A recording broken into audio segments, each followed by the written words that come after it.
आपको एक बात बताऊं मैं, ये बहुत कम लोग जानते हैं। हम जब भी मंदिर जाते हैं, भगवान के सामने जाते हैं, तो हम भगवान के सामने नतमस्तक होते हैं।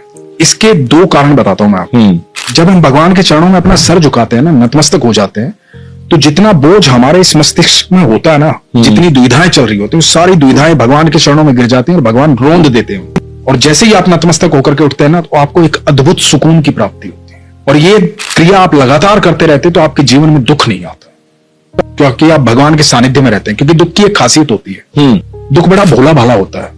दुख जब भी आता है ईश्वर को साथ लेके आता है। जैसे ही दुख आएगा आपको ईश्वर याद आएंगे। ये बात तो है। भोला भाला होता है, दुख को बेचारे को पता ही नहीं होता तो साथ किसके चल रहा है।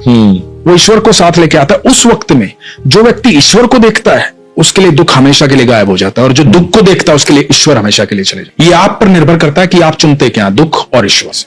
यदि आपका ईश्वर पर भरोसा है तो दुख आपको जीवन में कभी दिखाई नहीं देगा, और यदि दुख पर भरोसा है तो फिर ईश्वर नहीं आएंगे। बिल्कुल। तो दुख बड़ा भोला भाला होता है, अपना अंत साथ लेकर चलता है हमेशा।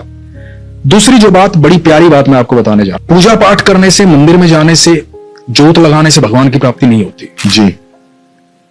लोग सोचते हैं ना कि मैं इतना नाम जाप करता हूं, इतना वो करता हूं। ये क्रिया है जो आपको एक ऊर्जा से कनेक्टेड रखती है जी। और आपके बदलाव के निश्चित कारण बन सकते हैं। बिल्कुल।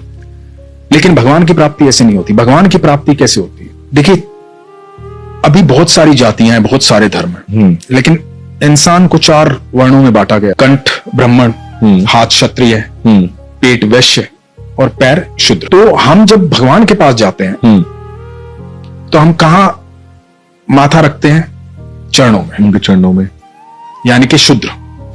हम शूद्र के सामने झुकते हैं, तब हमें भगवान की प्राप्ति होती है। जब हम नतमस्तक हो जाते हैं वहां पर, तो हमें ईश्वर की प्राप्ति होती है। हमारी ऊर्जा बदल जाती है, हमारा जीवन बदल जाता है। इसी प्रकार जब हम अपने से नीचों को, जो हमसे नीचे है, जो हमसे कमजोर है, जो इतना सक्षम नहीं है, उनकी मदद करते हैं, उनकी सहायता करते हैं, उनके सामने झुके रहते हैं, कभी ऊंची आवाज में बात नहीं करते, उनसे प्रेम करते हैं, उनसे स्नेह करते हैं, तो हमारे जीवन की सफलता को कोई रोक नहीं पाएगा।